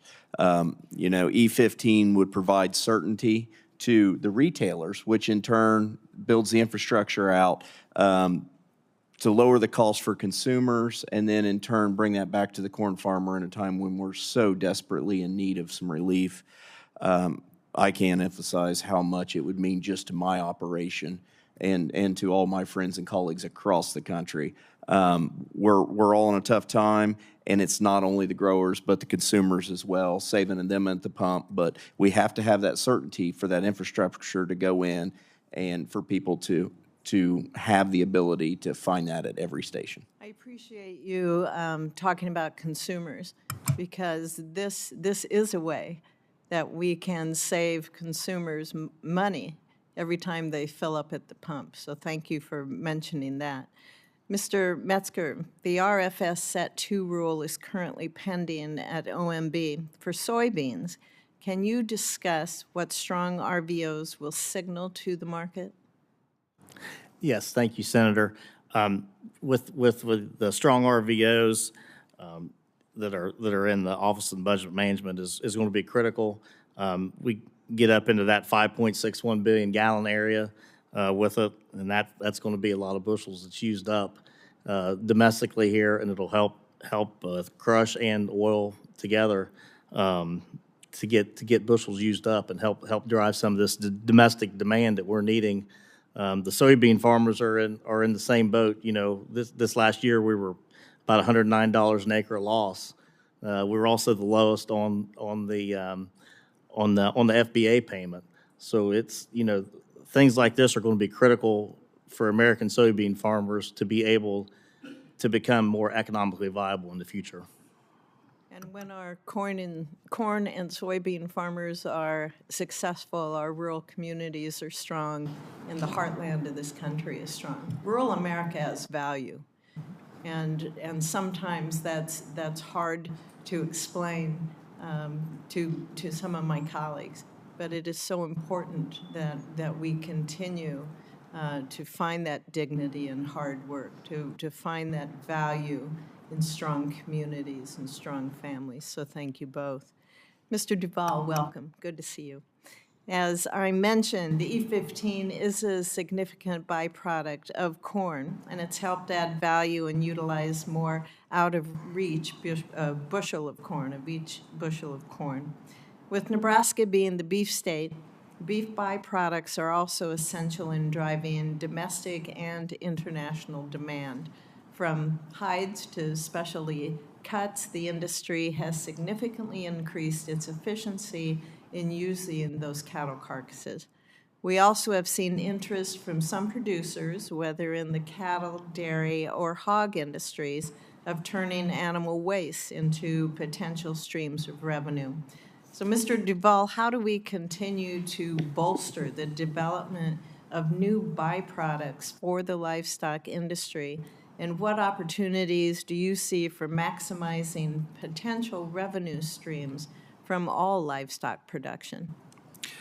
Well, thank you, ma'am. Thank you for the opportunity in your question, which is not a real simple one to answer, of course, because most of that market for those byproducts is overseas, and that means good trade treaties and making sure that we can move those products out of here and giving individual farmers access to that. One of the big problems is, to have those byproducts that a farmer can use.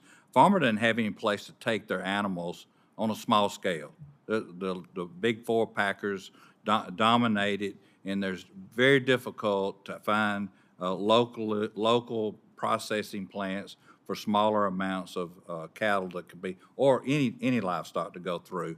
So to help small processing plants to be able to be developed with low-interest loans or some kind of grants so that they can sustain themselves in these communities would be big. I'm in the beef business myself, and I would love to take a certain percentage of my cattle straight to the consumer, but there's nowhere within 400 miles of me to be able to process it and get it done. So it's not practical to do that.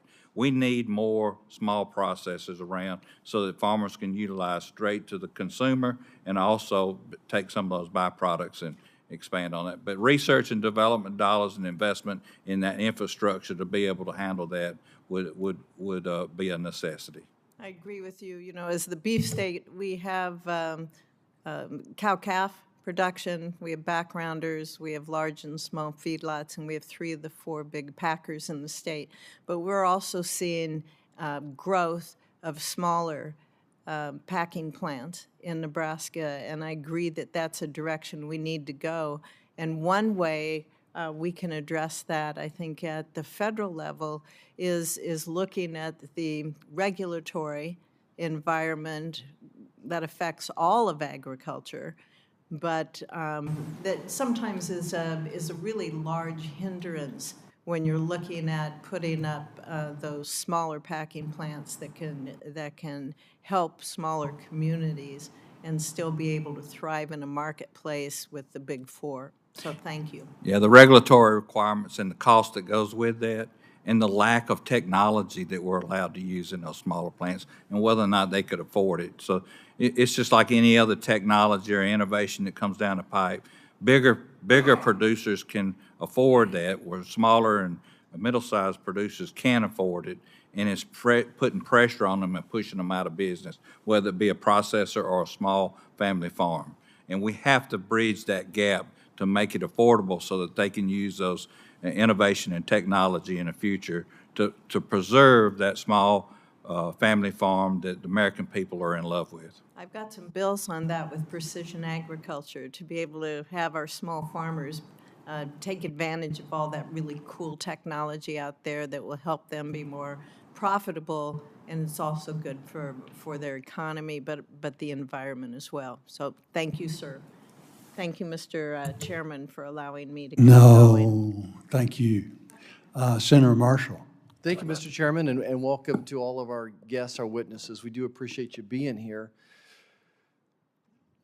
Mr. Duvall, if I told you I have an export market that we could double overnight, that we typically export about 2 billion bushels of corn, maybe 2.3, but we have a new market that would add an additional 2.5 billion bushels of corn consumption, would you be excited about that? I would be real excited and celebrate with you. Yeah. And of course, we've got that in our backyard. By going to year-round E15, it would be the equivalent of doubling our exports. And the beauty of that is we don't have to depend upon the ups and downs of having to deal with another country and maybe a different administration, all these types of things. So this would, how big of a win would this be, Mr. Duvall? It would be tremendous. Yeah. Mr. Bowers, anything to add how important year-round E15 is? Is there anything that's a bigger priority right now for agriculture that could really change net income today? You know, when you talk about all the bushels, Senator, and the amount of acres corn happened to cover this past year, I mean, a lot of farmers are looking for a way to make a profit, and they're hoping this is the light at the end of the tunnel. I think we've seen a lot of acres transition just for the hope that we're going to get E15, and we might bring some profitability back. So that is our number one priority, and we truly hope that it gets over the line here soon. Yeah, and then if I told you that I have another export market that would consume even more corn than year-round E15, and I talked about 45Z, what would be go ahead again, Mr. Bowers, what would be the impact of 45Z potential market? Again, Senator, absolutely tremendous. You know, the American corn farmer is the best in the world at raising corn. You give us a goal, we'll raise the corn and we'll produce the corn. We just need the markets. Yeah, so this was the number one ask I had for President Trump and his team going into the election is to proceed with 45Z. And it's here. We even got undenatured alcohol in there so that we can export it as well. Mr. Duvall, are you all happy with the President's rules for the 45Z? Currently, we are. Of course, we could always modify them a little bit, and I don't want to get into the weeds of that, but yes. Okay. Looking through, Mr. Duvall, your graphs here, it's very enlightening that we saw a record decline in net farm income in 23 and 24. Net drop in farm income in 23 and 24. And then when we talk about input costs, and I think that's probably the number one challenge right now is input costs. Input costs stayed stable in 2016, 17, 18, 19, 20. 2021 is when we saw, it looks like just a record increase in input costs. And they continued upward. But they haven't come down. People tell me usual input costs come down when the commodity prices come down. And, you know, I'll open it up to anybody. Why did the input costs go up so much? And then what are the solutions? Senator, I guess I'll start. The input costs went up because they could. Nobody told them they couldn't. As farmers, you know, we're left out in the weather, in the cold, and there's been a lot of consolidation in that realm. And with a lot of the things happening around the world, our ability to source fertilizer and inputs has really declined, and we're left stuck with what we got. When you say no one told them they couldn't, what you're really referring to is a concentration of industry. Yes, sir. When we speak of input costs, really what we're talking about are chemicals and fertilizers. They would be the big chunk of input costs.